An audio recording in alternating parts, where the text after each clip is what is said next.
नमस्कार। पिछले सालों में एक बात निरंतर मेरे ख्याल में आती रही है और एक भाव निरंतर मन में उठता रहा है कि यदि हम जय कृष्णमूर्ति की शिक्षाओं को पढ़ते हैं, उनसे हमारे भीतर कोई समझ पैदा होती है, तो हमारे मन में ये भाव भी पैदा होता है कि दूसरे लोग भी उन शिक्षाओं को समझें और अपने जीवन को सुलझाएं, रूपांतरण की प्रक्रिया से गुजरें। इस बारे में हमें ये देखना है कि जय कृष्णमूर्ति अपनी शिक्षाओं के बारे में क्या कहते हैं।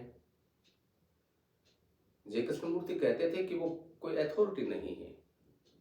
उनकी बात सुनी जाए, उन पे उनको समझा जाए, प्रयोग किया जाए, उनको स्वीकार या अस्वीकार नहीं किया जाए, बल्कि उनको उनको निष्पक्ष रूप से समझा जाए। और ये जो उनकी शिक्षाएं हैं, उनका आधारभूत बात है उनमें। अथॉरिटी पे जो जय कृष्णमूर्ति ने बोला है, वह उनकी शिक्षाओं का बहुत बुनियादी आधार है, जो उनको दूसरे आध्यात्मिक शिक्षकों से बिल्कुल अलग लाइन पे खड़ा करता है। उन्होंने ये कहा है कि अध्यात्म में कोई अथॉरिटी नहीं हो सकती, और अथॉरिटी ही नहीं तो फिर कैसा गुरु। इसलिए उनकी जो बात है, उनको बहुत एक हल्के ढंग से सुनना होता है, उनको बहुत एक निष्पक्ष रूप से समझना होता है, जबकि लोग ये चाहते हैं कि उनको कोई पुख्ता बात कह दी जाए और वो उसको अनुसरण कर सके। तो इसलिए एक तो ये जो पहलू है, ये देखने वाला है। मगर इसका ये भी हो जाता है कि लोग ये समझ लेते हैं कि जब कोई अथॉरिटी ही नहीं है, तो फिर लोग आगे नहीं बढ़ते, कि फिर उनमें समझने में क्या है। और उनकी बातें लगता है कि बौद्धिक किस्म की है और उनमें कोई गहरा आध्यात्मिक तत्व लोगों को नजर नहीं आता। इसलिए इतनी व्यवहारिक, वास्तविक और भीतरी रूपांतरण में जो कीमती शिक्षाएं हैं, वे लोगों तक पहुंच नहीं पा रही है, या लोगों के हाथ उन तक पहुंच नहीं पा रहे। ये बात मेरे को पिछले सालों में निरंतर महसूस होती रही और ये भाव भी उठता रहा है कि वो जो शिक्षाएं हैं वो लोगों तक पहुंचे। मैंने फेसबुक पर काम करने के दौरान भी ये देखा कि लोगों की अलग अलग प्रतिक्रियाएं रहती है। जय कृष्णमूर्ति की संस्थान से जुड़े और जय कृष्णमूर्ति का काम करने वाले लोगों की धारणा भी यह रहती है कि उनकी शिक्षाओं को बस जैसा है वैसा पेश कर दो, उन पर चर्चा न की जाए। ऐसा मैं अपनी समझ के साथ पेश करता तो वो कहते कि किसी तरह का उसका डिस्क्रिप्शन और नरेशन उसमें नहीं आना चाहिए, बस उनके शब्दों को पेश कर दो। मगर ये बात भी तो होनी चाहिए कि हम उन शिक्षाओं को समझ कैसे रहे हैं। और अगर ये बात नहीं हो, क्योंकि जय कृष्णमूर्ति की सारी बातें मनुष्य की खुद की समझ पर जोर देने वाली है, नहीं तो फिर जय कृष्णमूर्ति की शिक्षाएं भी अथॉरिटी हो जाती है। उनके शब्दों को ही अगर हम रेफर करते रहते हैं और हमारी समझ और संवाद को तरफ अगर हम ध्यान नहीं देते हैं, तो फिर उनकी शिक्षाएं भी अथॉरिटी हो जाती है। ये तो नहीं कि उनपे, मैं ये भी नहीं कह रहा हूं कि जैसे पुराने शास्त्रों पर टीकाएं की जाती है, ऐसी उन पे टीकाएं की जाए। नहीं, टीकाएं तो नहीं की जानी चाहिए, उनका इंटरप्रिटेशन का मतलब नहीं है। टीचिंग तो अपने आप में पर्याप्त है, स्पष्ट है, इसलिए इंटरप्रिटेशन की तो बात नहीं है। मगर हम उन शिक्षाओं को कैसे समझ रहे हैं, इस पर तो बात होनी चाहिए। कम से कम लोग पढ़े तो सही उनको, नहीं तो फिर बात आगे कैसे बढ़ेगी। कोई माहौल तो होना चाहिए उनको पढ़ने का, लोगों तक बात पहुंचनी तो चाहिए। क्योंकि मेरा देखना यह है कि लोगों तक बात उनकी पहुंच ही नहीं रही, किताबें उनके लोगों तक पहुंच ही नहीं रही। और जैसा एक आध्यात्मिक वातावरण चलता है, तो उसमें बहुत तरह के ध्यान चलते हैं, सिस्टम चलते हैं, समूह के ध्यान चलते हैं, तो उसमें लगता है कि किताब पढ़ने से क्या हो जाएगा, ये भी लगता है। किताब पढ़ने से भी हमारे भीतर कोई अंतर्दृष्टि पैदा हो सकती है, हम अपने मन को देखने में सक्षम और समर्थ हो सकते हैं। इस तरफ तो आदमी ध्यान देता नहीं है। तो आज हम इस विषय पर संवाद कर रहे हैं। मेरे हाथ में किताब है the beauty of the mountain, Frederick Grohe की, जो जे कृष्णमूर्ति के काफी नजदीक रहे थे और उनकी शिक्षण संस्थाओं के अध्यक्ष, रिसीवल स्कूल के हेड वो रहे थे। तो उनका जो प्रश्न है वो ये है कि जैसा मैं प्रश्न उठा रहा हूं वैसा उनका प्रश्न है कि हम पूरे बदले नहीं हैं। जे कृष्णमूर्ति से वो कहते हैं कि हम आपकी शिक्षाओं से पूरे बदले नहीं हैं तो हम फ्रेगमेंटेड ह्यूमन बीइंग्स ही। मगर आपकी बातों में बहुत कुछ सत्य भी दिखाई पड़ा है और हम ये मन में भाव उठता है कि दूसरे लोग भी उनको देखें, समझें। हम अपने देश में जाए तो उसके बारे में बातचीत करें।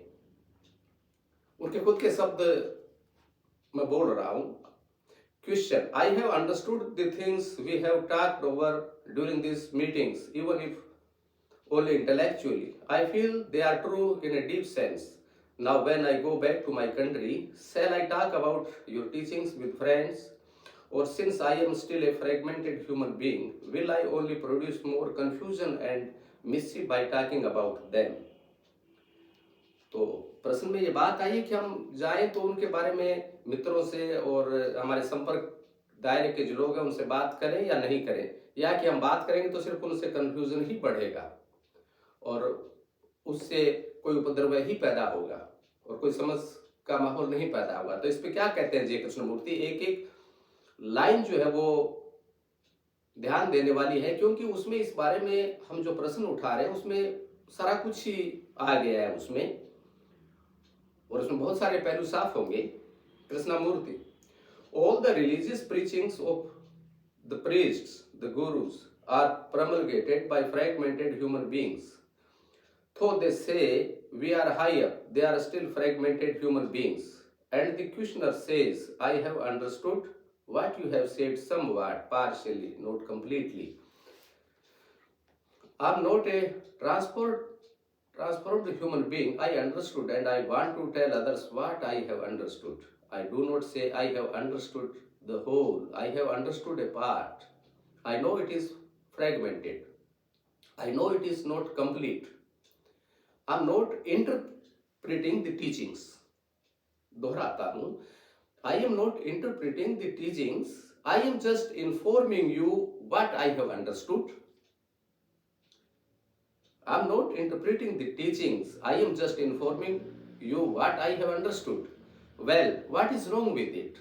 But if you say, I have grasped the whole completely and I am telling you, then you become an authority. The interpreter, such a person is a danger. He corrupts other people. But if I have seen something which is true, I am not deceived by it. It is true, and in that there is a certain affection, love, compassion. I feel that very strongly. Then naturally I cannot help but go out to others. It would be silly to say I will not.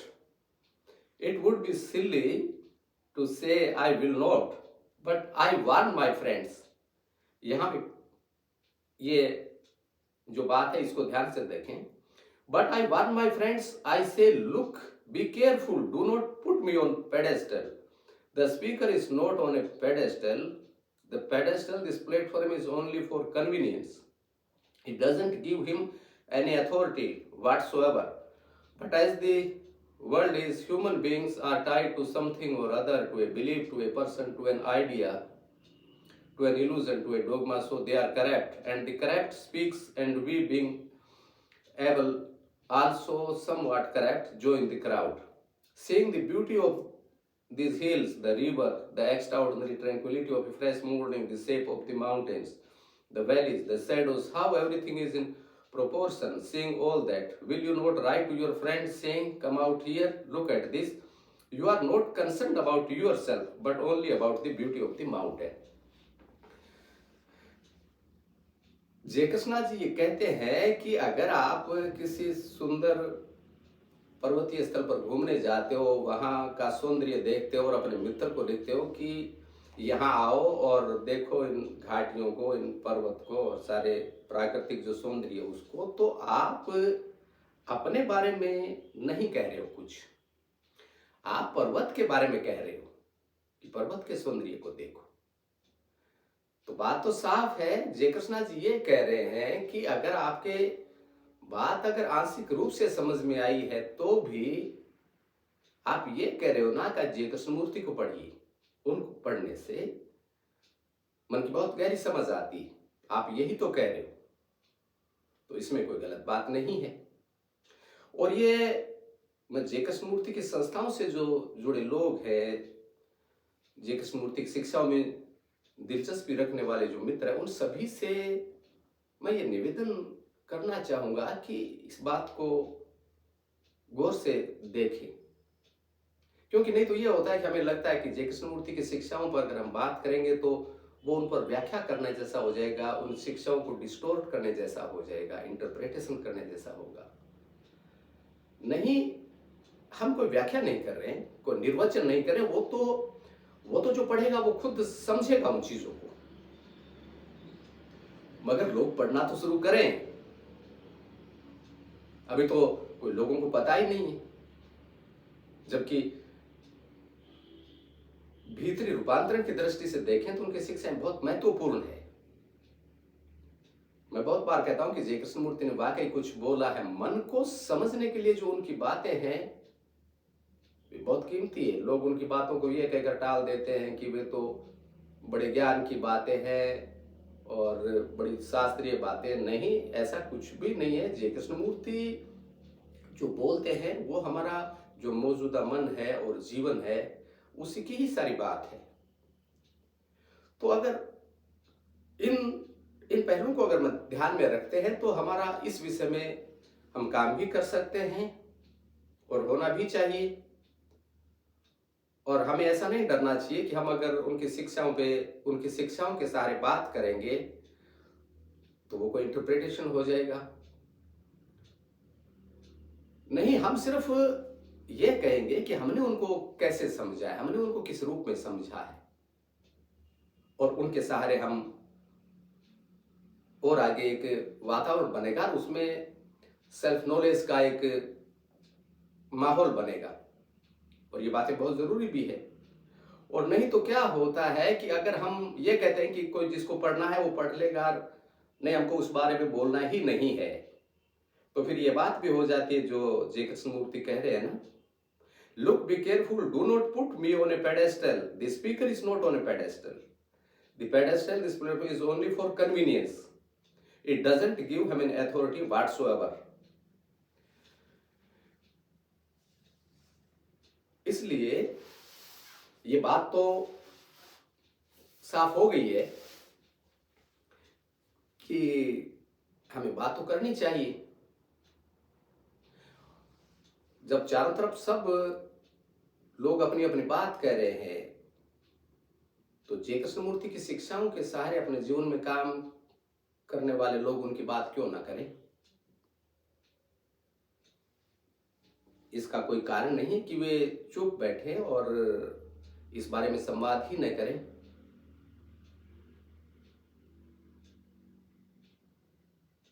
और जय कृष्णमूर्ति की संस्थाओं से जो जुड़े हुए लोग हैं वो इस बारे में खासतौर से देखें, क्या अगर हो जाएगा, अगर मैं कहता हूं कि जय कृष्णमूर्ति की बात को मैंने अपने जीवन में ऐसा समझा है और आप लोग देखिए इनको, तो इसमें क्या हर्ष है, क्या अनुचित बात हो जाएगी इसमें। आप पढ़ लेंगे, उनको देख लेंगे, कह देंगे कि नहीं, आप जिस अर्थ में इनको ले रहे हैं उस अर्थ में ये नहीं है। वो शिक्षाएं जो है दर्पण जैसी है। जय कृष्णमूर्ति ने खुद कहा है कि समझना तो खुद को है, शिक्षाओं को नहीं समझना। शिक्षाएं तो दर्पण की तरह है, समझना तो खुद को है। और अगर एक बार आप खुद को समझने की प्रक्रिया आपके भीतर शुरू हो जाती है तो फिर आप दर्पण को भी छोड़ सकते हैं, ये बात कही है। इसलिए हमें उनको पढ़ना चाहिए, संवाद करना चाहिए और एक वातावरण बनाना चाहिए जिसमें हम अपने मन को बदले और नया जीवन की बात आए। ये बात यहाँ साफ होती है और जी कृष्णमूर्ति कहते हैं कि आप अपने जीवन में, बिजनेस में, दफ्तर में कितना टाइम देते हो और सेल्फ नॉलेज के लिए आप थोड़ा सा भी टाइम नहीं देते, उसमें आपकी रुचि नहीं है। उनका एक पैराग्राफ है, it can be but only when the educator is educated to this reality, only when he who teaches is himself in touch with the source of creative happiness. So our problem is not the pupil, the child, but the teacher and the parent. Education is a vicious circle only when we do not see the importance, the essential necessity above all else of this supreme happiness. After all, to be open to the source of all happiness is the highest religion. But to realize this happiness, you must give right attention to it, as you do to business. The teacher's profession is not a mere routine job, but the expression of beauty and joy which cannot be measured in terms of success. और वो ये भी कहते हैं, is one who is technician better able to face the complex problem of living than one who is not? A profession is only a part of life, but there are also those parts which are hidden, subtle and mysterious. To emphasize the one and to deny or neglect the rest must inevitably lead to very lopsided and disintegrating activity. This is precisely what is taking place in the world today, with ever mounting conflict, confusion and misery. Of course, there are a few exceptions, the creative, the happy, those who are in touch with something that is not man-made, who are not dependent on the things of the mind. मन और जीवन की पूरी समझ के बिना creative happiness जीवन में नहीं आती। हम एक टेक्निकल किसी सब्जेक्ट का ज्ञान अर्जित करना, वो हमारे जीवन में पेशा बन जाता है, काम बन जाता है और लोग गहरे में खोजना नहीं चाहते। मगर ये बातें कितनी महत्वपूर्ण है, सेल्फ नॉलेज जिसको हम कहते हैं, तो इसके लिए भी कोई वातावरण बने, कोई माहौल बने। क्या करते हैं आजकल, तो सर्दियां हैं तो बूढ़े लोग और बैठे क्या करते हैं घरों में, उनके लिए एक टाइम पास करना भी मुश्किल है। तो अगर आदमी अपने मन के साथ रह सके, मन को समझ सके, तो कितना कुछ है भीतर, उनके समय का सदुपयोग भी हो। बहुत सारे खाली लोग भी बैठते रहते हैं, बोर्डम में पता नहीं क्या क्या एक्टिविटीज करते रहते हैं, और उनके भीतर अगर ये कला हो खुद को देखने की, खुद को समझने की, तो वो जो खाली टाइम जिसको हम कह रहे हैं, वो एक लेसर बन जाता है जिसमें हमारा ट्रांसफॉर्मेशन हो सके। मगर हमारी वो कल्चर नहीं है, सोसाइटी में उसकी कोई बात नहीं है। तो हम इन सारी चीज़ों पर विचार करें और बिल्कुल दिलचस्पी से आगे बढ़ें और सारे जो पहलू हैं उनके शिक्षाओं के, उन पर आगे बात करेंगे। धन्यवाद।